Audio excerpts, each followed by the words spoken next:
Hello, welcome to my channel. This is Jack Eats.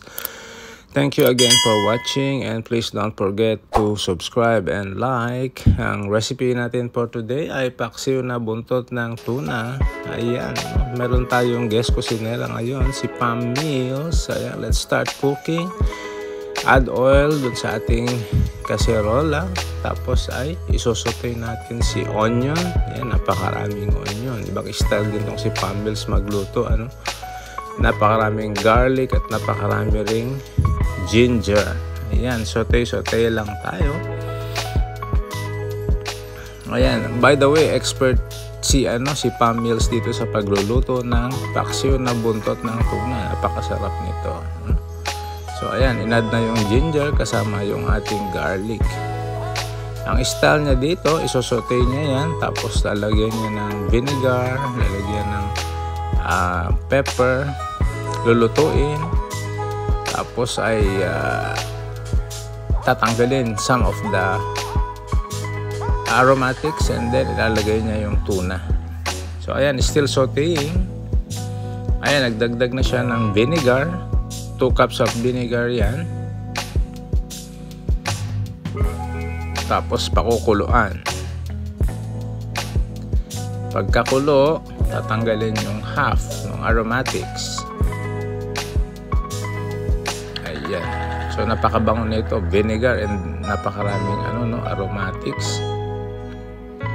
So ngayon, i-arrange ang tuna doon sa ating kaserola. So by the way, buntot ng tuna ito, napakasarap nito.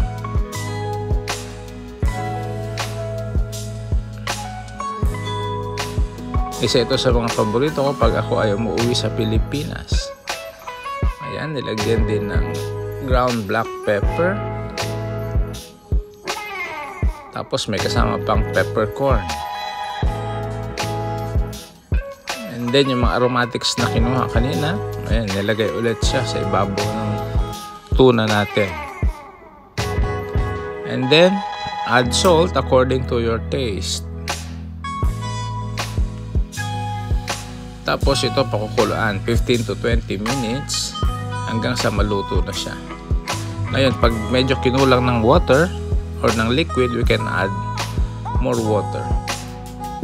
And add the green chili along the way. And continue simmering. So may isa pang style si Pam Mills. Ayan, binibase niya yung buntot ng tuna along the way, midway, no? So para yung flavor, yung lasa, kumapit ng husto doon sa ating isda. Checking the taste. So mukhang okay na yung lasa. Let's continue cooking. And towards the end, check again ng lasa.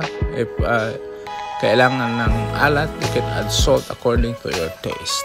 So ayan, luto na yung ating tuna. Again, thank you very much for watching.